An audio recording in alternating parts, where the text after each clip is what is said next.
അലൈക്കും വറഹ്മത്തുള്ളാ. അഖീദയുടെ 2-3 വർഷങ്ങളുടെ ചോദ്യപേപ്പറാണ് നമ്മൾ നോക്കാൻ പോകുന്നത്.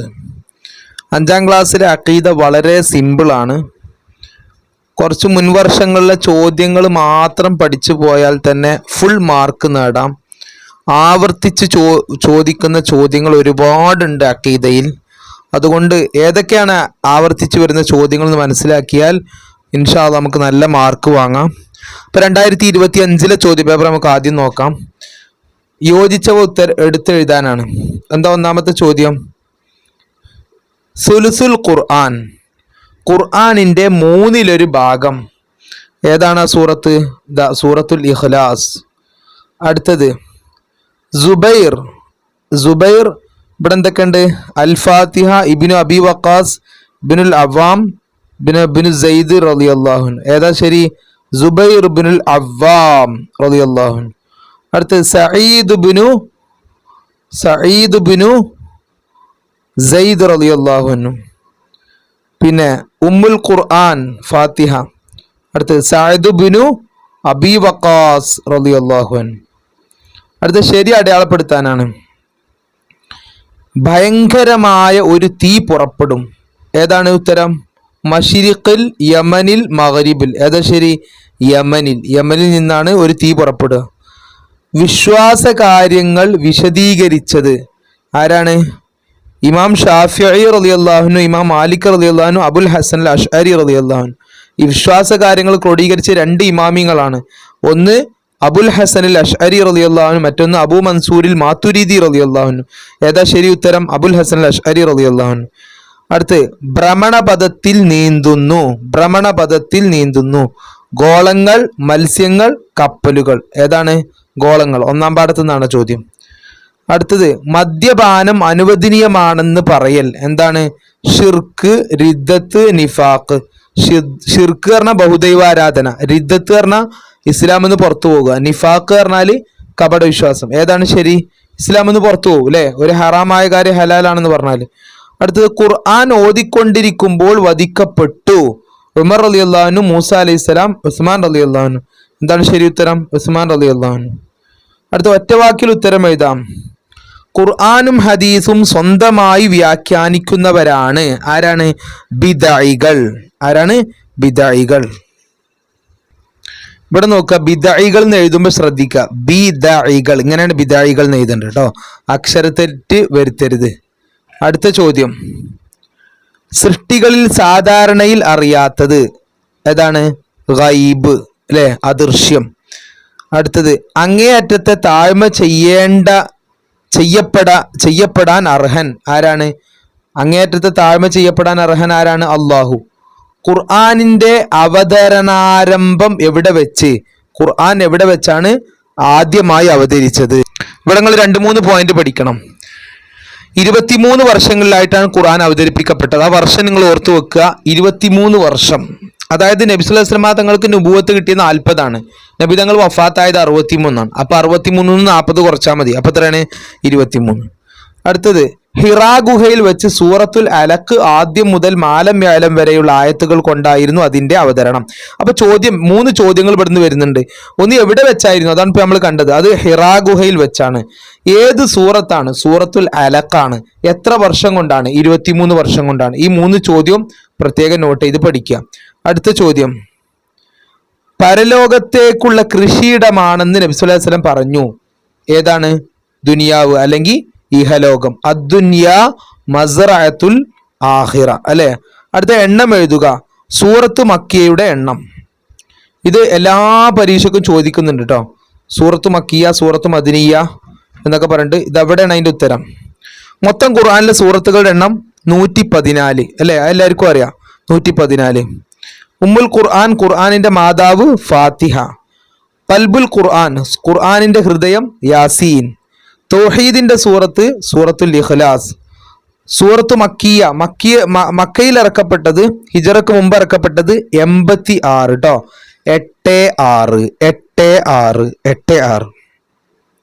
8 മണിക്കല്ലേ പരീക്ഷ തുടങ്ങുക. അപ്പം അങ്ങനെ ആലോചിച്ചാൽ മതി. 86 മക്കയിലേക്ക് ഇറങ്ങപ്പെട്ടത്. അടുത്ത മദനിയ ഏതാണ്? 28 കേട്ടോ.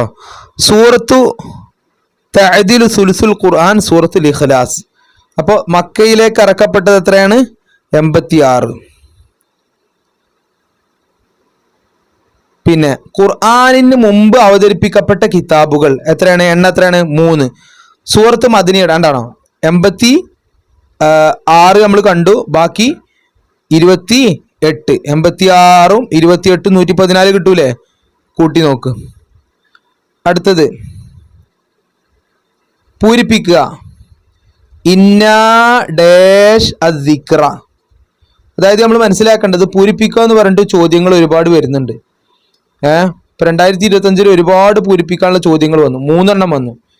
എല്ലാ വർഷവും പൂരിപ്പിക്കാനുള്ള ചോദ്യങ്ങൾ വരുന്നുണ്ട്. അപ്പൊ അറബികളൊക്കെ അറബിയായിട്ട് വന്ന ഹദീസുകളും ഖുർആൻ ആയത്തുകളൊക്കെ എന്ത് ചെയ്യണം? നമ്മൾ നന്നായി പഠിക്കണം. ഇപ്പൊ ഇവിടെ ഇതാ ഇന്നാ നഹ്നു നസ്സൽന ദിക്റ വ ഇന്നാ ലഹു ലഹാഫിദുൻ, ഇതാണ് അവിടെ ചോദിച്ചത്. പിന്നെ അടുത്തത് അലാ ഇന്ന ഡാഷ് ലാ ഖൗഫുൻ അലൈഹിം യഹ്സനൂൻ. അപ്പൊ എന്താ? അലാ ഇന്ന ഔലിയാ അല്ലാഹി ലാ ഖൗഫുൻ അലൈഹിം വലാ ഹും യഹ്സനൂൻ. അപ്പൊ അത് കാണാതെ പഠിക്കണം. പിന്നെ അടുത്ത മൂന്നാമത്തത്, നമ്മളെ ഒരാൾ മുർത്തദായി കഴിഞ്ഞാൽ അയാൾ അതിൽ നിന്ന് പിന്നെ മോചനം കിട്ടണമെങ്കിൽ അയാൾ ചൊല്ലേണ്ട ഷഹാദത്ത് കലിമ എന്താണ്? അഷ്ഹദു അല്ലാ ഇലാഹ ഇല്ലല്ലാഹു വ അഷ്ഹദു അന്ന മുഹമ്മദ് റസൂലുള്ളാഹ്. ഇത് നമുക്ക് സാധാരണ അറിഞ്ഞ ഷഹാദത്ത് കലിമ. അപ്പൊ അത് ആദ്യം എഴുതി വെക്കുക, എല്ലാവർക്കും അറിയാലോ. അഷ്ഹദു അല്ലാ ഇലാഹ ഇല്ലല്ലാഹു അഷ്ഹദു അന്ന മുഹമ്മദ് റസൂലുള്ളാഹ്. പിന്നെ പഠിക്കേണ്ടത് എന്താണ്? ഇന്നി ബരീഉൻ മിൻ കുല്ലി ദീനി യുഖാലിഫു ദീനൽ ഇസ്ലാം. അപ്പൊ അത് ചൊല്ലി പഠിക്കാം. അടുത്ത ഉത്തരം എഴുതാം. അദ്ദുആ എന്നാൽ എന്ത്? വളരെ പ്രധാനപ്പെട്ട ചോദ്യവും ആവർത്തിച്ചു വരുന്ന ചോദ്യങ്ങളാണ് ഈ ചോദ്യങ്ങളൊക്കെ. ദുആ, ഇജ്മാഅ്, ഷിർക്ക്, പിന്നെ തൗഹീദ്, ഇതൊക്കെ ആവർത്തിച്ചു വരുന്ന ചോദ്യങ്ങളാണ്.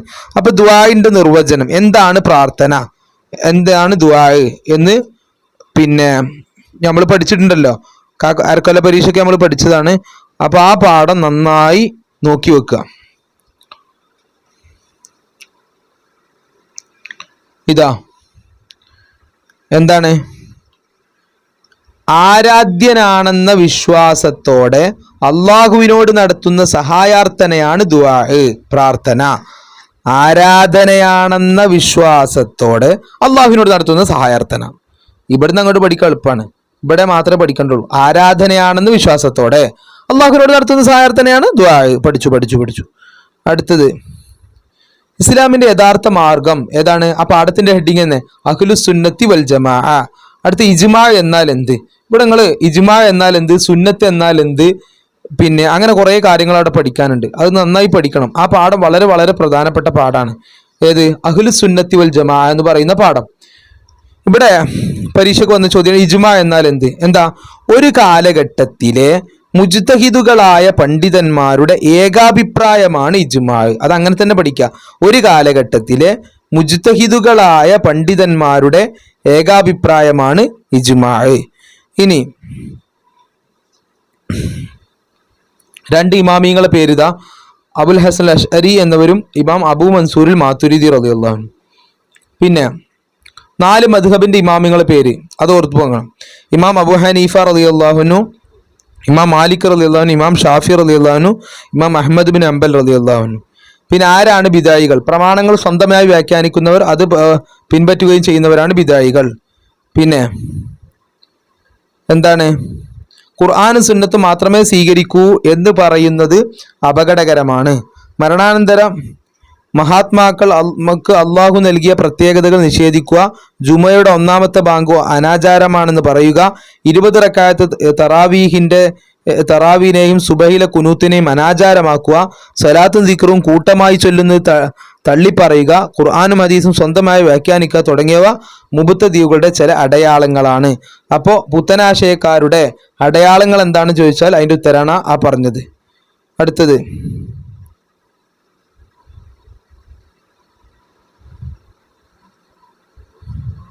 നൈൽ നദിക്കുണ്ടായ ഒരു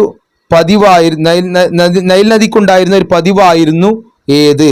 അപ്പോൾ ഉമർ റളിയല്ലാഹുവിന്റെ ചരിത്രത്തിൽ നമ്മളത് പഠിക്കുന്നുണ്ട് അല്ലേ? അപ്പോൾ അവിടെ അരക്കൊല്ല പരീക്ഷയ്ക്കൊന്നും ആ ചോദ്യം ചോദിച്ചിട്ടില്ല. എന്താണ് നൈൽ നദിക്ക് ഉണ്ടായിരുന്നത്? ഓരോ വർഷവും സുന്ദരിയായ ഒരു പെൺകുട്ടിയെ അണിയിച്ചൊരുക്കി നൈലിൽ ഇടണം. അപ്പൊ നിങ്ങൾ ഈ ഉത്തരങ്ങളൊക്കെ അതേപോലെ വൃത്തിക്ക് പഠിച്ചാലേ നമുക്ക് +2 നേടാൻ കഴിയുള്ളൂ, ഫുൾ മാർക്ക് നേടാൻ കഴിയുള്ളൂ. ഓരോ വർഷവും സുന്ദരിയായ ഒരു പെൺകുട്ടിയെ അണിയിച്ചൊരുക്കി നൈലിൽ ഇടണം, എങ്കിൽ മാത്രമേ അത് ഒഴുകൂ. ഇതായിരുന്നു നൈലുണ്ടായിരുന്ന പതിവ്. അടുത്തത് സാരം എഴുതുക. അപ്പോൾ പൂരിപ്പിക്കാനുണ്ട്, എണ്ണം എഴുതാനുണ്ട്, അർത്ഥം എഴുതാനുണ്ട്. സുബ്ഹാന റബ്ബിയൽ അഅ്ലാ വബിഹംദിഹി, ഇതിന്റെ അർത്ഥം എന്താണെന്നാണ് ചോദിക്കുന്നത്. ഇതിന്റെ അർത്ഥം നമ്മൾ പഠിച്ചിട്ടുണ്ടോ? ഉണ്ട്, പഠിച്ചിട്ടുണ്ടേ. എവിടെയാണ് അത്? 1-ാമത്തെ പാഠത്തിലാണ് പഠിക്കുന്നത്. ഇതാ 1-ാമത്തെ പാഠത്തില് എന്താ അർത്ഥം? അത്യുന്നതനായ എൻ്റെ നാഥനെ ഞാൻ പരിശുദ്ധനാക്കുന്നു, അവനെ ഞാൻ സ്തുതിക്കുകയും ചെയ്യുന്നു. അത്യുന്നതായ എൻ്റെ നാഥനെ ഞാൻ പരിശുദ്ധനാക്കുന്നു, അവനെ ഞാൻ സ്തുതിക്കുകയും ചെയ്യുന്നു. അടുത്തത് ഇന്ന ശിർക്കൽ ദുൽമുൻ അളീം, തീർച്ചയായും ബഹുദൈവാരാധന വലിയ പാപമാകുന്നു. അടുത്ത ഇബാദത്ത് എന്നാൽ എന്ത്? പറഞ്ഞില്ലേ, ഞാൻ പറഞ്ഞില്ലേ, ഇബാദത്ത്, മുഅ്ജിസത്ത്, കറാമത്ത്, ഇജ്മാ, ഈ വക ചോദ്യങ്ങളൊക്കെ ഒരുപാട് വരുന്നുണ്ട്. ഇപ്പോൾ നോക്കാം, ഇവിടെ നോക്കുക, മുഅ്ജിസത്ത്, ഇവിടുത്തെ 2-ാമത്തെ ചോദ്യമാണ് മുഅ്ജിസത്ത്. കണ്ടില്ലേ, മുഅ്ജിസത്ത്. അപ്പോൾ മുഅ്ജിസത്ത് എന്നാൽ എന്താ? ഇപ്പൊ നമുക്ക് ഇവിടെ പഠിക്കാം. എന്താ? അള്ളാഹുവിന്റെ ദൂതന്മാരാണെന്ന് സമൂഹത്തെ ബോധ്യപ്പെടുത്താൻ അവർക്ക് അള്ളാഹു നൽകുന്ന അസാധാരണ സംഭവങ്ങളാണ് മുഅ്ജിസത്ത്. അപ്പൊ ഇങ്ങനെ എഴുതിയ എന്താ? അംബിയാ മുർസലുകൾക്ക് അള്ളാഹു നൽകുന്ന അംബിയാ മുർസലുകൾ അള്ളാഹുവിന്റെ ദൂതന്മാരാണെന്ന് സമൂഹത്തെ ബോധ്യപ്പെടുത്താൻ അവർക്ക് അള്ളാഹു നൽകുന്ന അസാധാരണ സംഭവങ്ങളാണ് മുഅ്ജിസത്ത്. അപ്പൊ ഇതുപോലെ കാണാൻ പഠിക്കണം. ഇവിടെ അവർ എന്നുള്ള എന്താക്കുക?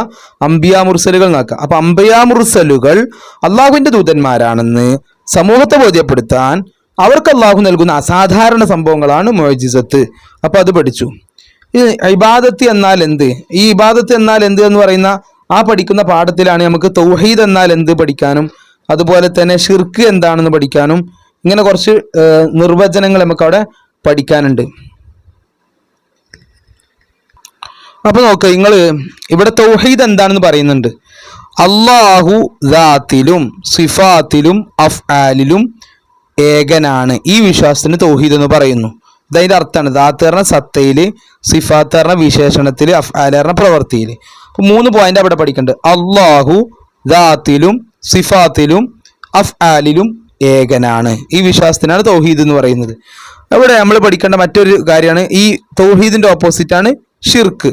ഷിർക്കിന്റെ അർത്ഥം എന്താ? ബഹുദൈവ വിശ്വാസം. ദൈവം നമുക്കറിയാം അല്ലെ, ബഹുദൈവം എന്ന് പറഞ്ഞാൽ കുറെ ദൈവം. അപ്പൊ ബഹുദൈവ വിശ്വാസം. ഷിർക്കിന്റെ അർത്ഥം എന്താണ്? ബഹുദൈവ വിശ്വാസം.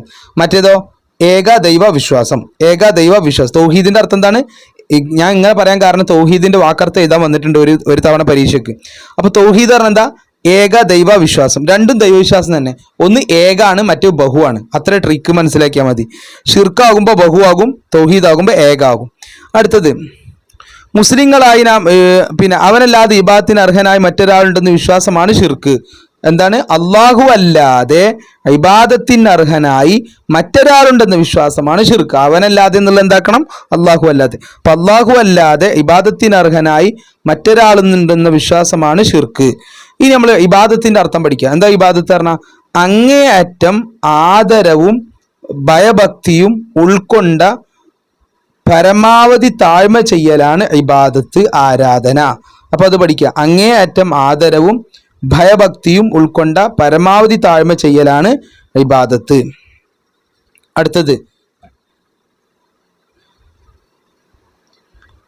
അടുത്തെന്താണ്? അർത്ഥം എഴുതാനാണ്. ബിദ്അത്തിന്റെ അർത്ഥം എന്താ? അനാചാരം. ഇബാദത്ത് ആരാധന. അടുത്ത ഇൽമുൽ ഗൈബ് അദൃശ്യജ്ഞാനം. പിന്നെ ദാത്ത് പറഞ്ഞാൽ സത്ത. ഇവിടെ നോക്കുക, ഇൽമുൽ ഗൈബിന്റെ ഒരു നിർവചനം ഇവിടെ പറയുന്നുണ്ട്. അത് നിങ്ങൾ കാണാതെ പഠിച്ചു വെക്കണം, ചോദ്യം വരാൻ സാധ്യതയുണ്ട്. സൃഷ്ടികളിൽ സാധാരണഗതിയിൽ അറിയാത്തതിനാണ് ഗൈബ് എന്ന് പറയുന്നത്. അപ്പൊ അത് കാണാതെ പഠിക്കുക. ഗൈബ് പറഞ്ഞാൽ അദൃശ്യം കേട്ടോ. അപ്പൊ ഇതാണ് 2025 ചോദ്യപേപ്പർ. സമയം ഒരുപാട് ദീർഘിച്ചുകൊണ്ട് ഞാൻ ഇവിടെ ചുരുക്കുകയാണ്. നമുക്ക് 2024-23 ഒക്കെ ഇൻഷാ അല്ലാഹ് നോക്കാം.